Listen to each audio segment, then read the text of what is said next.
In this episode, we have purchased a female lace monitor that we will hopefully breed with our male lace monitor. We do a feeding session with our new Caiman lizards, and we build a Mandevilla vine tunnel on top of an arched bridge.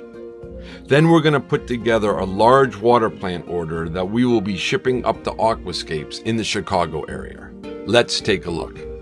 So what we've done here, we've built another lace monitor enclosure. I never thought I'd be doing this a year ago. I have spent $14,500 on two lace monitors. One a male, one a female. And I don't know, maybe we'll try to breed them. The guys just finished this enclosure today, and we put some logs in here. We're trying something different here. You see, this is a crepe myrtle tree. I wish we left some branches on here. This is a live crepe myrtle tree. I want to get the branches growing here, and maybe we got to support them with a stake, and we could actually have a live tree in here. I'm hoping in a year or so, we're going to grow this up, and we're going to actually have a crepe myrtle. We'll bonsai it. Andrew's getting the lace monitor now. It should be up here shortly. We have to quickly add some more climbing logs and quickly finish the door latch. That's better than it was.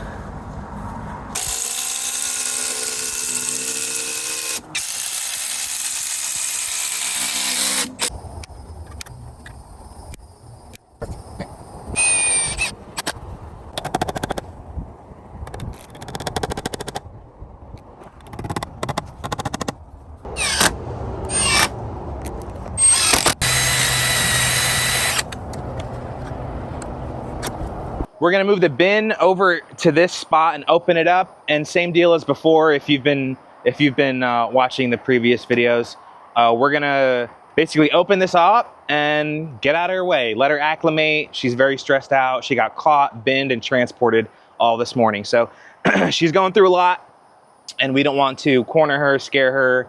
You know, we want to make this as easy for her as possible. So we're gonna open up her container and let her come out on her own, whether that be in 2 seconds and she's bouncing off the walls, or she can come out tonight when we're all at home sleeping. That's completely up to her. So we'll just move this right over here. And I have a feeling she'll come out because, well, she's a monitor and it's hot. So I'm just gonna kind of open it this way so that you're prepared. And obviously it's a lace monitor. We don't wanna get bit by it. So we're just gonna kind of open it and back off. All right, so she's a little nervous. That's okay. Beautiful little monitor. She's just smelling us. Not as nervous as I thought she would be. No, when I saw the pictures of it, was the white, is it dirty? Or? She's just covered in dirt. Okay. She's just covered in dirt, yep. Because she's almost as white as the other monitor, right? Yeah, those whites are gonna pop. She's just, you can see them through all the dirt there and the stuck shed. And she's gonna be just as beautiful as the male. And he's got a little bit of size on her, but the girls aren't going to get quite as big, and she'll still grow and get a little bit larger as well. So she's just tongue flicking, checking us out, wondering what the heck is going on right now. So it looks like she's thinking about climbing out.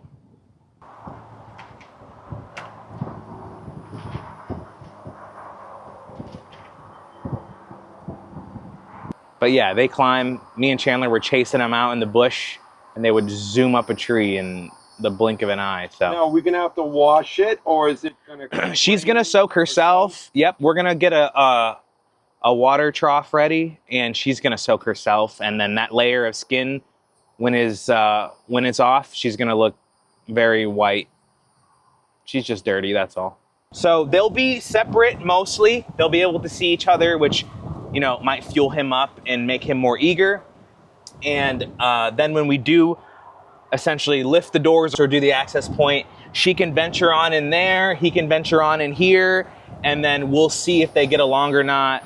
I'm pretty confident that they'll get along because they have so much usable space, and then that'll really amp him up for breeding season. So the goal is, of course, to make him happy, give him space, but we're hoping to add a little extra to that and produce some babies. This will also act as like a place we'll go in the winter. So we'll heat this. So it'll be their what is that called? A heat shift. A heat shift. Yep. So it'll have 2 lanes, and it'll be able to connect both exhibits, but also give them their individual heat shifts. So when we get closer to the winter, they can go in there, get warm, we close them in, and that'll be kind of our evening routine when we get into those colder months every day, because we're in Central Florida and sometimes we get down into the 30s even. So we want to make sure they're hot and comfortable, and this will do just that. It'll be 2 separate lanes that connect the exhibits and provide heat for them. He's already in the spot where we want him to be conditioned to eat, so that's a good thing. So we'll just offer it to him. Look at that. I know we are feeding tilapia fillets 2 videos in a row. We have our Rodent Pro order coming tomorrow, and we'll be offering a very varied diet. You can get closer to him in there too. He's gonna have to turn it to swallow that piece, so it may take him a minute.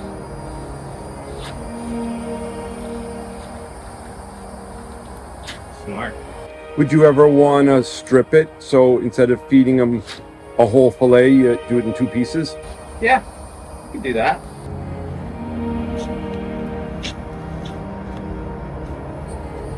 Yeah. You let me get pretty close.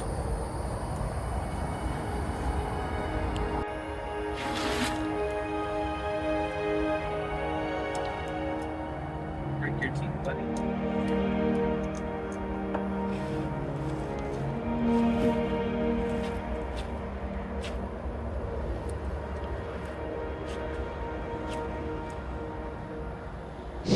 What should we feed our Caiman lizards? This is the first meal they're going to have since we got them 3 or 4 days ago. The number 1 staple diet for these guys is snails.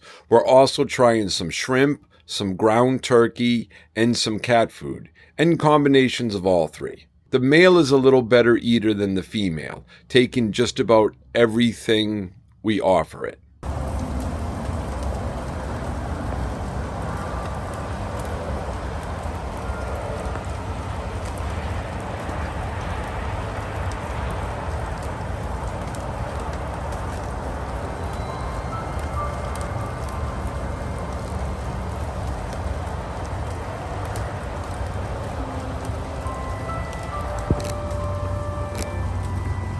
Okay, this one's got turkey. Oh, wow. And Pinky Mouse. Oh, we missed the pinky.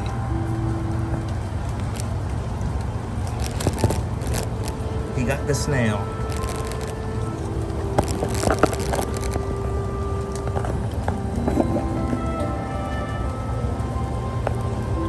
Let's see if you can get him to walk into your lap.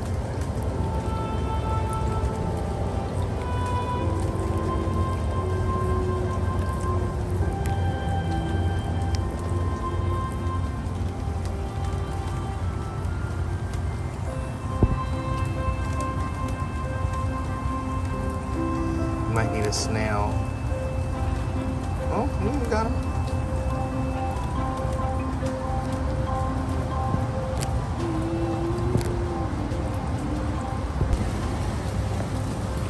But we tried to entice her with a piece of shrimp, and she is less interested.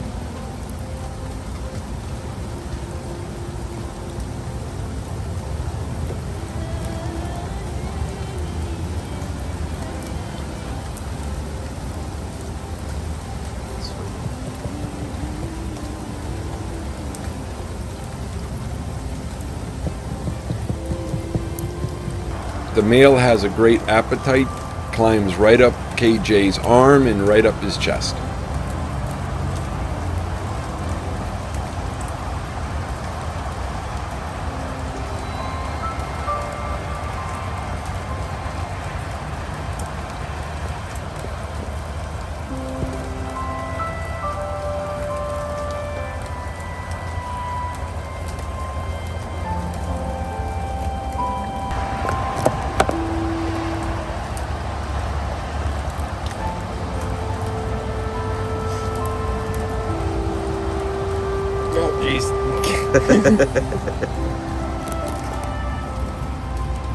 He's like, I know what I want.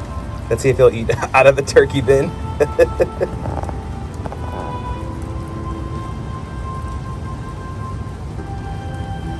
He doesn't want to be tongue fed.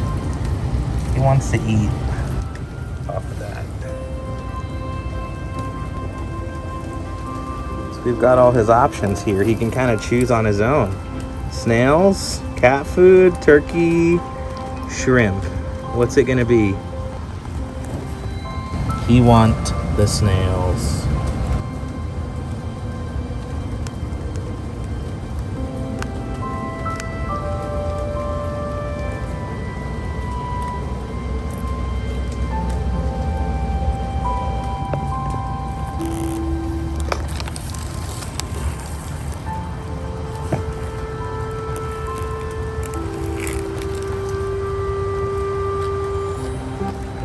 Look at him go.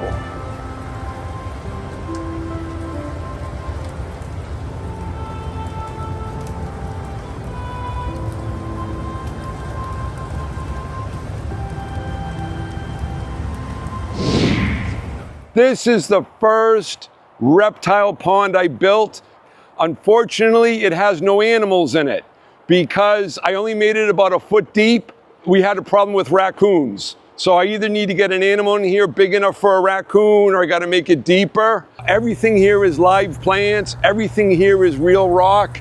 I think it looks beautiful. In the background here, I got this big copper leaf. I got the Schefflera. We got pickerelweed. We had some lantanas blooming the other day. This place looked really nice. And I have such a desire to make all the enclosures look this nice, even the lace monitor enclosure. Everything is so much work. We got to build the exhibits. We got to take care of the animals. And then we got to beautify the exhibits. If you guys know any animal that I can put in here, please let me know. I've heard some people tell me that the tortoises are smart. They know what plants to eat and what plants not to eat. But other people have said that they only know the plants that are native to their area. If the plant is not native to their area, they may taste it, they may get sick, or even worse. Like the copperleaf and the Schefflera, I read that they're bad for tortoises, or else I think this would be good for maybe box turtles because it's half land, half water. Long as they're big enough that the raccoons don't mess with them, or maybe I should put a little tent over this to keep the raccoons out. Bacopa, I think, is good with animals. The pickerelweed is good with animals. Lantana, I heard, dangerous with animals. So if you guys have any comments on what to put in this exhibit, please let us know.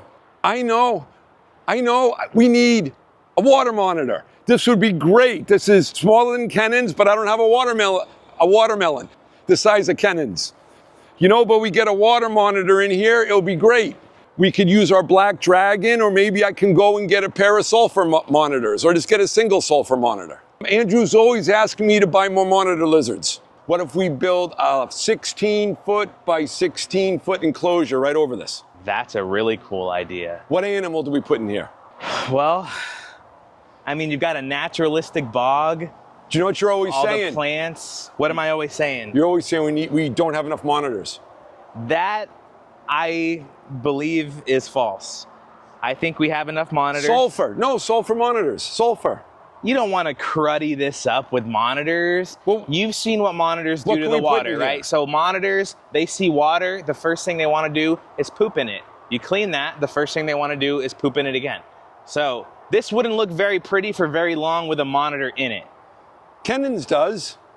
Does he have it like filtered and all that kind of stuff? It is filtered, okay. And it's much bigger, but his monitor's much bigger. Okay. But what would you... Well, first thing I would do was step in the anthill that KJ told me not to step in. Yeah. And then after that... Can we do, it's only 12 inches deep. That's the thing. Is it deep enough? You know what we should do in here? We should put a dwarf croc in here. I'm okay. Is the water deep enough? Yeah. I'm okay. The animal's right now about this big. I have them at my house, so it wouldn't cost you $1. And it's a class 2? It's a class 2. And we'll have the class 2 here in a month? Correct. Okay, sounds good. Dwarf croc would be so cool in here. And he's outgrowing that tub that he's in, so he's ready for something like this. That would be so cool. And then, of course, we would have to reinforce the barrier and then meet the spec of, you know, the 5 feet on the ends and all that good stuff with the correct wire. But this would remain intact. No, I love it. I love it. Yeah, that would be so cool. And then he could be in here for, I mean, his entire life. No one does anything like this for a dwarf croc, really. I mean, shout out the boy Chandler. He has a really cool enclosure for his dwarf No one croc. does this for anything. Yeah, but No. I mean, space-wise. I mean, something this natural and realistic. Yeah, that would be so cool. This is like Miami Zoo. I mean, I don't even... This is better. Yeah. This is better. Yeah. Look, you've got frogs and you've got wildlife in here already. I mean, this is going to be really cool for a little dwarf croc. And that's something that not a lot of facilities have, and that all facilities want. It's just limited availability, and it's kind of like first come, first serve when they're available. It's more of a luck thing than anything. So we have one at our disposal, so let's put it in here. So what we're doing here is I'm making a Mandevilla bridge. I bought these Mandevillas. I got white Mandevillas, pink Mandevillas, red Mandevillas, and I even got an apricot Mandevilla, even though it kind of looks pink to me. What my desire is, what my dream is to make this place look like the most beautiful garden that I possibly can. You know, Disney World, they say the most magical place on earth. I wonder, can I make this place the most beautiful place on earth? I don't know if that's possible. I just want to do the best job I can. And I also want to do it with a shoestring budget. So what I have here is I have this trellis that I bought on Amazon. Each piece was only 50 bucks. And we're on an arched bridge that I made all the way back in 2017. And I built this bridge myself. Back then, I built this bridge for like 1,500 bucks. But anyways, we got these flower pots and we painted them with bronze spray paint. I went and bought the Mandevillas wholesale. We put the Mandevillas in. We alternated the colors, white, pink, red, white, pink, red. I'm hoping to have a nice covered Mandevilla bridge by, I don't know, it's gonna look beautiful. I don't know if it's gonna look beautiful by the 4th of July or Labor Day, but I'm hoping to have these vines going up and over the entire trellis. It's gonna be great. Last year, we shipped and helped install a whole truckload of water plants up at Aquascapes. So all of this stuff is from Tom Holt, Holt's Nursery. We drove back a rider truck from Orlando. Whoa! Christmas in June. So let's just take things out and lay them down. That's a tropical for you. Well, we are going to do the same thing this year, and this is some of the plants I have been growing. For this year's planting, we have been growing some of the most exotic tropical lilies of every color. The giant lilies such as Woods Blue Goddess, Foxfire, Avalanche, and Directamore, along with some beautiful peach, double red, and double purple lilies, just to name a few of what we will be growing. And don't forget the giant Amazon lily. The Victoria Amazon lily looks awesome. Maybe a little too awesome. How in the world are we going to get these big lilies into a shipping box? Nothing is as easy as you think. I grew these fantastic Amazon lilies, but we don't ship Amazon lilies. People have come here, they've thrown them in the pickup truck, and that's how we've always done it. So now I'm sending 10 up to Aqualand, and the whole thing's a struggle. So this is the lily here. I was very proud. We grow a whole bunch of them like this, but the trick is, how do we now ship them? Because we started shipping them with all the soil on them, and then we broke some of the leaves. So then I washed off half of the soil, and I'm gonna wrap it in some construction paper. Okay.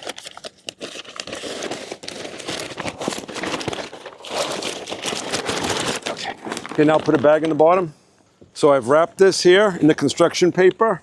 Now we got some drum liners. We're gonna put a drum liner on the bottom of the box, and we'll put a drum liner on the top of the box.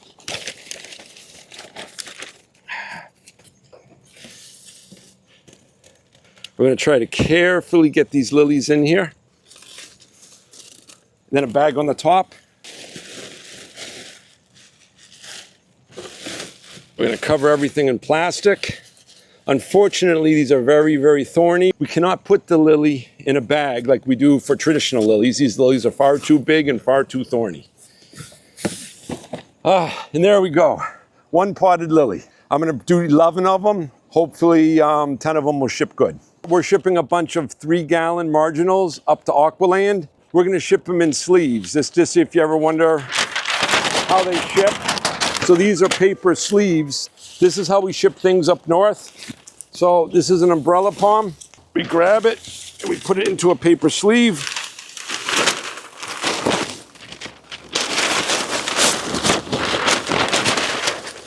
When people want to carry it and move it around, you just pick it up like this. And good to go. Some of the plants we got here, we got umbrella palms. We got a bunch of cannas. I got the African sunset, I got the Bengal tiger, and I got a red one too. We got a bunch of these 3-gallon taros, and we also got some 7-gallon taros. We got 3-gallon red stem thalia. We got 7-gallon red stem thalia. So just some tropical plants to make the place look more beautiful up there. I got 5 of these Insette Morellii. These right here, I got 2 7-gallons that are about 6 feet tall.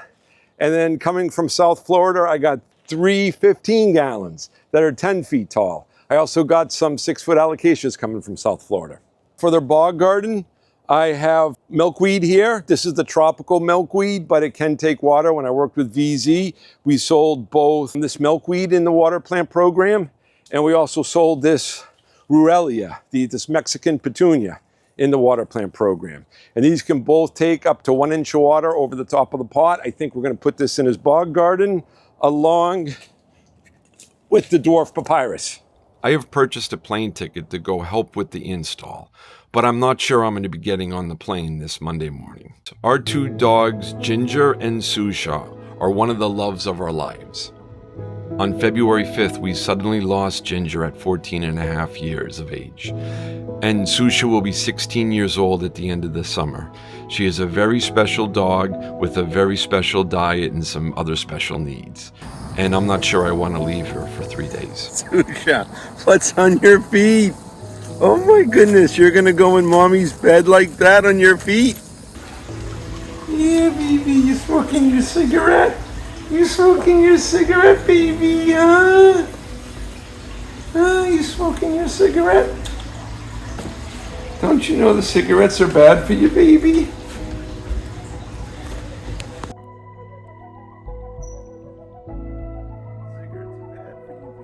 We will see you next week, and don't forget to like and subscribe.